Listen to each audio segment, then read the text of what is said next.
Hi, welcome to Cryptid Wilderness Research. Thank you for joining us once again. My name is Daniel Becker from Anchorage, Alaska, here with my two co-hosts. First, from Quincy, Washington, Matt Slater, Hello. and also joining us from Anchorage, Alaska as well, a man who needs no introduction in the entire municipality of Anchorage, Paul Ayat. Hello.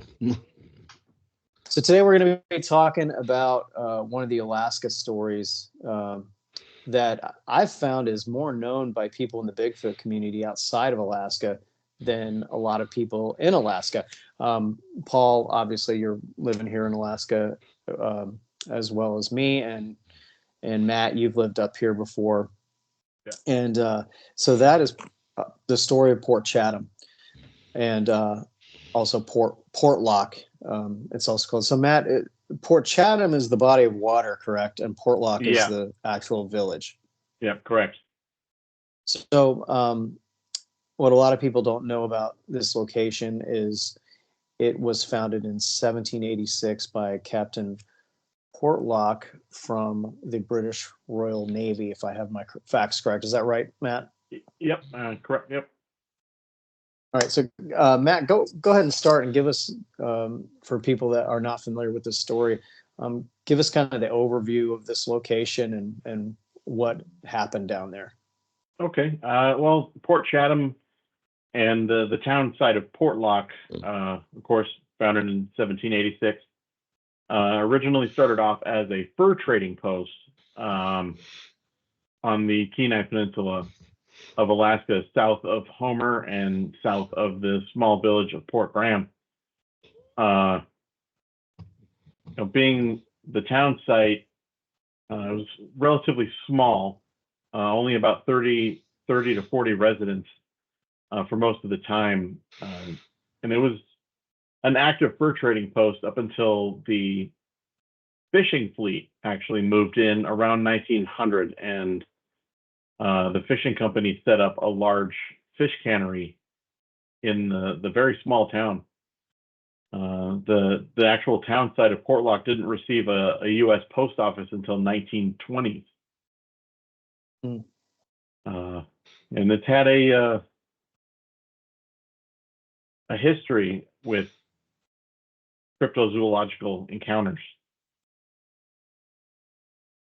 Right. We do know that there's that the native tribes that are in that area have encountered Sasquatch before. It's a known fact on the Kenai Peninsula that Sasquatch is active there. And so what ended up happening with Portlock that caused this major evacuation? From my research, the first time the town site was actually abandoned was around 1905, where a lot of the workers at the fish cannery were Alaska Native peoples, and they cited what they call from their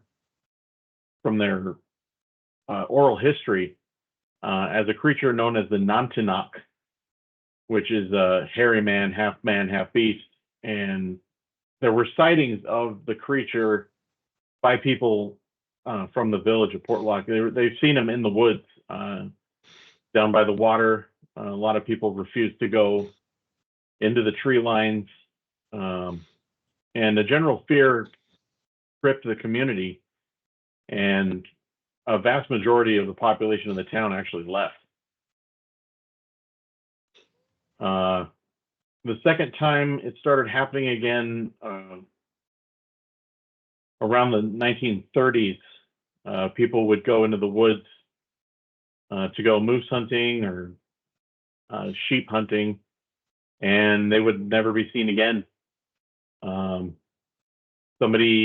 There was a report of someone had seen a large hairy man on the shore. He ran home and got his rifle, came back, and he had a stare down with the creature. And he just, from his interview, he couldn't say why he didn't shoot. There were also bodies found that were horribly mutilated in a way that a bear wouldn't attack a person. A couple of bodies were found in the marsh in the area, and they were literally ripped apart, limb from limb, and not a way a bear would dispatch a human being. And the stories, there's here and there's more of them that keep coming up over time. But it's generally focused around a large bipedal, hairy creature that stalks the woods. Now, one of the things that people may not know is that getting there, actually getting to that location, is not an easy task. I believe you've got to get permission from one of the native corporations to actually go ashore there. But also you've got to get down to Homer, which is a drive in itself here from Anchorage. And then you've got to find somebody who's actually willing to take you out there on the boat, which I think is about a 2 to 3 hour boat trip from Homer. So the Kenai Peninsula has been known up here as well as if you talk to other people in the Bigfoot community, as being kind of the hot spot of that's closest to Anchorage for Bigfoot activity, I would say. I believe it was 1990 when a gentleman who was incarcerated had a heart attack up here outside of Anchorage, and a medic was dispatched, and that medic mentioned Port Chatham, and the guy who was having the heart attack immediately popped up and grabbed the medic and asked him if he saw it. And I thought that was a fascinating story. I've also heard other stories amongst the Bigfoot community up here about particularly aggressive Sasquatch on the Kenai Peninsula, but Alaska in general, I think, has that reputation for having more aggressive Sasquatch, given the fact that they're not acclimated to being around humans and our vast expanse of space.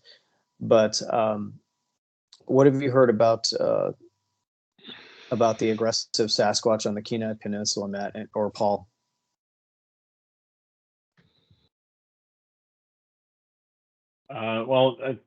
Just Alaska in general, from listening to the stories from the Kenai Peninsula and from elsewhere in Alaska, Sasquatch and hairy man tend to be far more aggressive in the Alaska region than other places, like say here in Washington.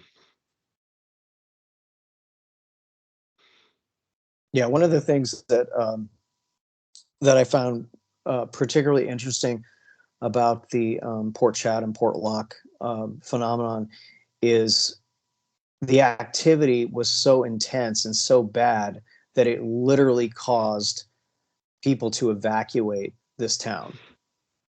And even starting a village or starting a town in that remote of location, and to build a cannery there, can you imagine how much money, how much resources and supplies and etc. that took? So for something to terrorize people to the point of being willing to completely abandon that place, that tells you a lot about the severity of what went on there.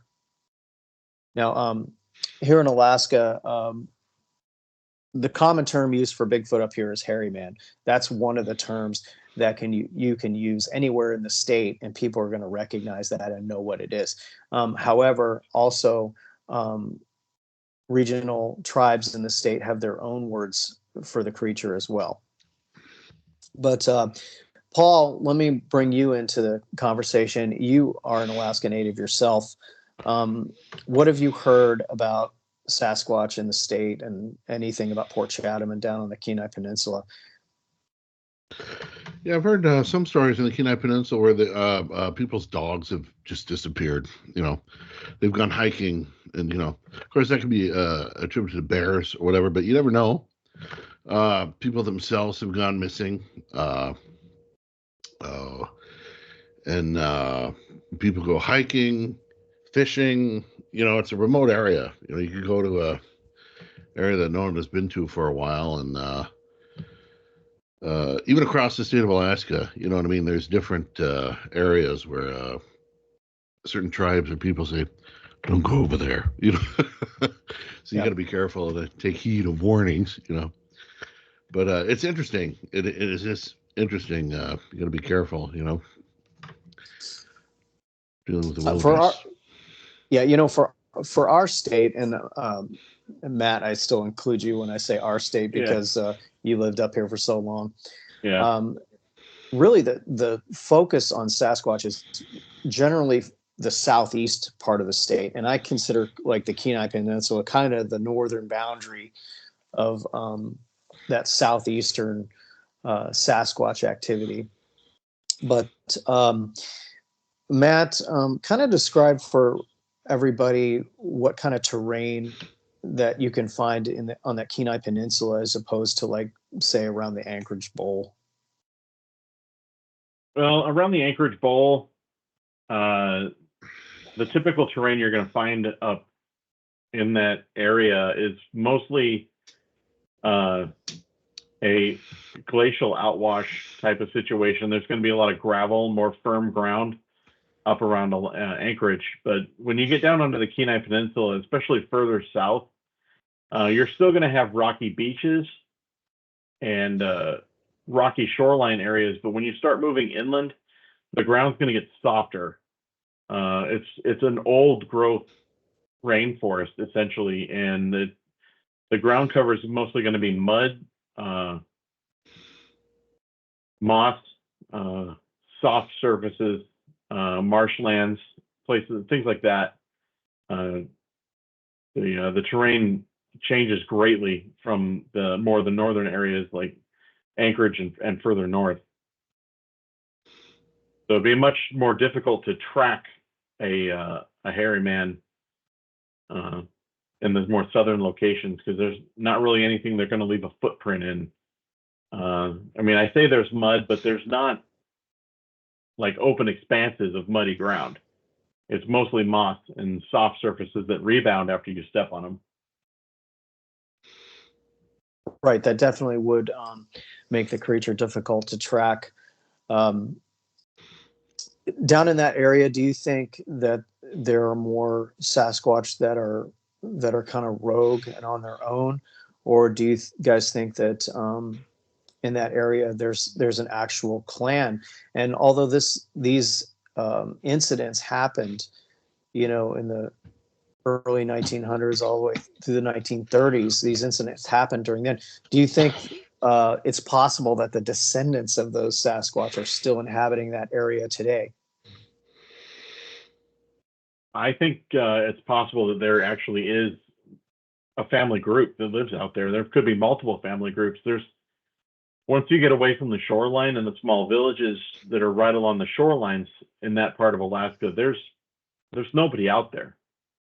It's an expanse of empty open land. It's mountainous for sure, but there's no human presence beyond the shoreline. So you could have a thriving family group or multiple family groups in that area, and no one would ever know.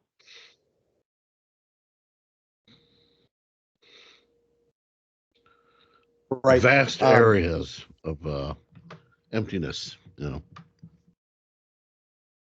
Yeah. How about down near Seward? Have you guys heard of any activity around Seward at all? Paul, I know you've done some fishing and some other activities down there. Any word around Seward? And again, Seward is another part of the Kenai Peninsula that's kind of that. I'd say, correct me if I'm wrong, guys, but Homer and Seward are kind of the two main jump off points for Sasquatch activity down there. At least that's what I've always heard. Yeah, Seward, you got berries, you got bears, you got moose. It's a big the whole area. As far as Sasquatch activity, you go into the history of the area, and there have been sightings and everything. But growing up, I never thought about it. We'd go fishing and everything, and go tromping around in the woods, berry picking, and we had no idea, uh, you know. But the like Matt was saying, the humus layer, you bounce around on the sponge out there, but it's fish. There's a lot of resources large animals can utilize and thrive. Yeah. You know. There's an Right. abundant food supply. Yeah, Paul, when you were in that area, and you're out in the woods, and did you ever have that uncomfortable feeling like you were being watched when you're out there? Because I know those woods. I've done some trails outside of Seward, and gone back about 7 or 8 miles, and I know that it can get pretty creepy out there. Did you ever experience any of that? I don't know if it was a feeling being watched, but suddenly everything got quiet, and you're talking to your buddies or whoever you're out there with, and you just stop and look at each other. It's like, and you look around and say, okay, where are the birds? You know what I mean? What happened to the noise? You know what I mean? And then, by golly, you're glad at that instant you're not alone. You know what I mean? But yeah, and who knows? Who knows? Could have something been watching you, or why on earth have the squirrels gotten quiet? You know what I mean? Usually they're chattering about. You never know. You never know. Yeah, I've experienced that same silence as well, and a lot of people who've had Sasquatch encounters say that's usually the start of the process is everything goes silent. And the first time I actually experienced that was down in Cordova, um, which is also another gateway to the southeast, I like to say, um, and right across the Gulf of Alaska there. That was the first place that I experienced that, and I will never forget it. I was back in a campground. I was by myself back in a campground off a logging road, that in an area that you wouldn't think there'd be a campground, and it was dark and everything went silent, and I just had that feeling like I was being watched. Um, Down there on that Kenai Peninsula, and we've got to get down there uh, later this summer and check out a couple of spots, Paul, and see what they got going on down there. But also check the database, BFRO database, for any new stuff. But let's shift it a little bit more now. Let's go up towards Talkeetna. Paul, have you ever heard of any sightings around Talkeetna? So I have heard people's trash cans getting raided and stuff, in the night, or their shed been broken into. Um, I have heard reports of that, and then footprints and stuff, but people tend to be quiet about that kind of stuff. You don't know if it's bear, there's going to be trash everywhere. They're going to just break into everything, be trash everywhere, horrible noise. But as far as why on earth was everything meticulously peeked through and all that kind of stuff? What would be smart enough? I've heard of stuff like that, but Talkeetna, yeah, it's yeah, Alaska's vast. There's definitely areas where they can move around. Yeah, up near Talkeetna, I've heard that. I've also heard the stories about things being broken into, about rocks being thrown at people's cabins and houses, um, and I've heard of a couple of sightings, but nothing major. Matt, what have you heard about Talkeetna? Anything? I haven't really heard anything about Talkeetna, but I do know that there are reports of Sasquatch activity even as far north as Fairbanks. And even beyond Fairbanks. We're talking about a range from the Kenai Peninsula up towards Fairbanks of 500-600 miles, and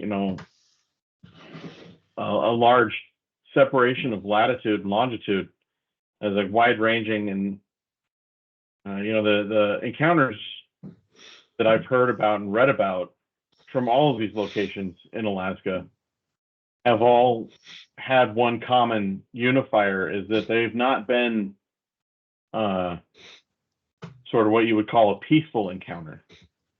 They've all been more on the violent side. Objects being thrown, loud noises, wood knocks, definitely activity that's trying to drive the person away from the area instead of more of a silent observation or a warning here or there. These are almost direct attacks with objects being thrown. Yeah. Paul, we're getting a little technical feedback. Are you able to move your microphone just a little farther back? Sure. Excellent. Excellent. Sorry about that. There we go. No, that's fine. Thank you. Also, when you go around the Anchorage Bowl area, there's this debate that's always taken place in Alaska among Bigfoot researchers about whether there's any Sasquatch located in the Anchorage Bowl. And when we use the term Anchorage Bowl, we're basically talking about the surrounding Anchorage areas, from Anchorage out to Palm and Wasilla and down to Girdwood, down that direction. So you have this faction that says, oh yeah, there's definitely Sasquatch there. And then you have another faction that says, no, there's just not any viable food sources. Like, for example, in the southeast, there's a lot of deer population. There's a lot of deer population, which I believe is, especially in the lower 48, is one of the main food sources of Sasquatch. But up here in the Anchorage Bowl, there's no deer. So you've got these two factions that are saying, are opposing viewpoints based on the food sources. Matt, having lived here yourself, do you think that the Anchorage Bowl area in this region could support a Sasquatch population? I believe it could probably support a small population. Probably under 10, maybe 5 to 8. But a lot of things folks outside of the state of Alaska might not realize is when we're talking about the Anchorage Bowl as well, the municipality that Anchorage sits in, the state borough, is the size of the state of Delaware. So even just the state borough, which Alaska uses boroughs and not counties, but even just the state borough, we're talking about a vast distance of space just for a county. And there's a lot of mountains and a lot of forested areas that are untouched by people, even just within the Anchorage municipality, up in the Chugach Mountains, which is a protected state park, the Chugach National Forest.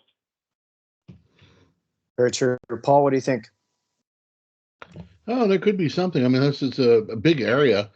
I know just west of Anchorage, Iliamna area, people have seen, there have been reports of pilots going to Dillingham and King Salmon that have seen hairy man walking around down there. And it's in the Daily News and the Anchorage Times back in the day. I'm going to have to research that, and we'll bring them to light in another show here. But yeah, they've reported, oh, goodness, we got someone walking around down here. They naturally call for help, saying we got a lost soul down here that needs help. And this is out in the middle of nowhere, correct? Yeah. So naturally, a pilot and passengers would be concerned. My goodness, there's a person down there. Mark it on the map and call them in, because they're going to need help. So they get down lower and they're like, oh, my goodness, that's not a person, So that was in the newspaper. And it's totally fascinating. And everyone on the plane seen him. So, it's just fascinating for me to think that they actually called us in, and it's an FAA on record and all that kind of stuff. Bigfoot, but yeah, it's because Alaska being what it is, you're going to report anyone lost, or you find Yeah. someone. So yeah, it's a big area. Of course, and yeah, I have heard of pilots making the turnaround to go back and take a double take of what they were actually seeing, thinking that there's a human being out there in the middle of nowhere, and people have been quite surprised by that. We've also traversing through these areas is the Alaska Railroad, and have you guys heard of any sightings from the railroad at all? I have not. I worked on the railroad for one summer as a tour guide, and I unfortunately haven't heard anything talked about by the train crews or any of the residents out there. But then again, it is Alaska, and people are a little hesitant to talk about that kind of stuff in a professional setting. Very true. Very true. Another thing that people in the lower 48 might not know about Alaska, with the Alaska Railroad, you have people out there that are homesteading in the middle of the wilderness, and when they want to get back to civilization, they will literally hike to the railroad tracks and basically wave the train down. Yeah. And so it's a whole different world up here. So I do want to mention just outside of Anchorage in Palmer, Alaska, there is a Bigfoot museum that's operated by a gentleman named Rob Roy Menzies, and he is he's in a good spot to hear stories. So having talked to him before and been in there, and I highly encourage you, if you come to the state of Alaska and you're around Anchorage and the Valley, highly encourage you to stop by his Bigfoot museum. He's got a lot of interesting stuff in there. Include one of the exhibits that he has is where you can actually hear recorded audio from the Kenai Peninsula and different parts of the state of various Sasquatch. So highly encourage you, if you're in Alaska, to stop in there. But one of the cool things is that people up here have a place to go to tell their stories, and that's, Rob Roy is one of those places that people stop in and give him an account of what's going on. Maybe we can get him on the show one day, and he can tell us some of the stories that he's heard.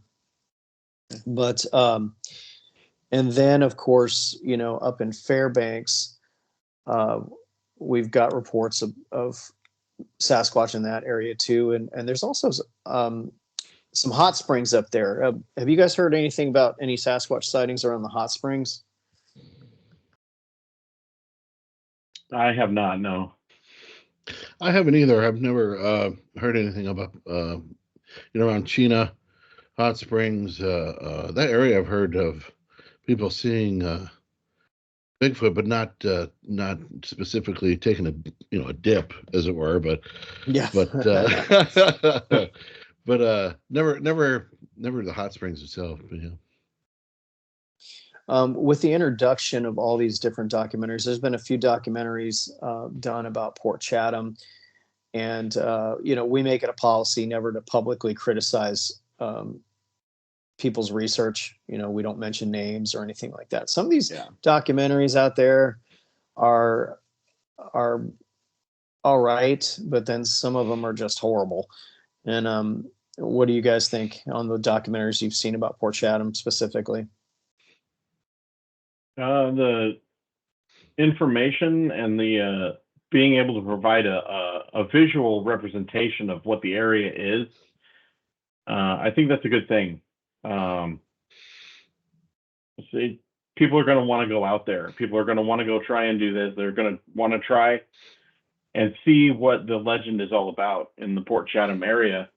Right. And being able to watch these videos gives people a chance to have a starting point and maybe a little bit of an understanding what they're going to run into when they get out into an actual wild Alaska place. Yeah. That people don't think about it, but I mean, this is true wilderness. Yeah, I completely agree, and probably I should walk back on some of my comments. Some of those documentaries are okay. You know, I don't mean to Yeah. sound overly critical, but I do completely agree with you that it's a good starting point. You know, giving people a lay of the land. And again, down there in on the Kenai Peninsula with Port Chatham and Portlock, just getting there would be a task. Yeah. You've got to Pretty make expensive. Yeah. expensive, and you've got to make some arrangements because you're going to have to be finding somebody to take you out there, getting permission from the native corporations that control that area, and you're going to be paying some money. So my hat's off to the people that have actually done it. Right. You know, if you're doing it the right way. Yeah. Invest in some bug spray and some rain gear. Yeah, that was going to be my next question to you guys. What would you recommend for people headed down on the Kenai Peninsula, and even if they've made the arrangements to go out to Port Chatham? What would you what kind of gear would you recommend they bring with them? What kind of gear would you bug recommend? spray? Yeah, bug spray, rain gear, maybe a sidearm and a emergency locator beacon. Yep. And never go alone, and always tell someone where you're going and when you'll be back. If you're planning on staying on shore overnight, if you're not going to be staying on a boat or with a group of people in a larger setting, definitely food stuff that you're going to need, but you're also going to need to have bear-proof containers, scent masking, basic survival gear too, because there ain't nobody out there. And you're at least a couple hours from a physical rescue if you need to be rescued. Yeah, here in Alaska, we say that the two W's that can kill you are weather and wildlife. Yep. So I would, and Matt, you and I know from personal experience, having had a bear encounter ourselves on a trail, you don't go anywhere without a gun. No, you don't. You don't want to leave the Anchorage area without a firearm capable of stopping a bear. Absolutely. And Paul, you had a bear encounter down, was it near Dillingham? Is that where you had it? Yeah. It was a blonde bear, and I never moved so fast in my life, let me tell you. It scared the heck out of a guy. Yeah, it's once you've had a bear encounter, it's definitely something you never forget. And all right, gentlemen, great discussion today. Thank you again. And what do we got coming up? We got part 2 with William Lunsford that we're getting scheduled. We're gonna get another researcher, hopefully Stephen Hill, and a few other people we got lined up to have great conversations with. It's gonna be good. So, yeah, I will be headed down to Arkansas, down to Fouke, Arkansas, with my 2 research partners down there, William Lunsford and Stephen Hill. And we're going to be doing the Keith Crabtree camp out and doing some field research down there. And so that'll be great. So that being said, for myself, Daniel Becker in Anchorage, Alaska, for my 2 great co-hosts, Matt Slater in Quincy, Washington, and Mr. Paul Ayat, also in Anchorage, Alaska. Thank you for joining us, and we will see you next time. Thank you. Thank you.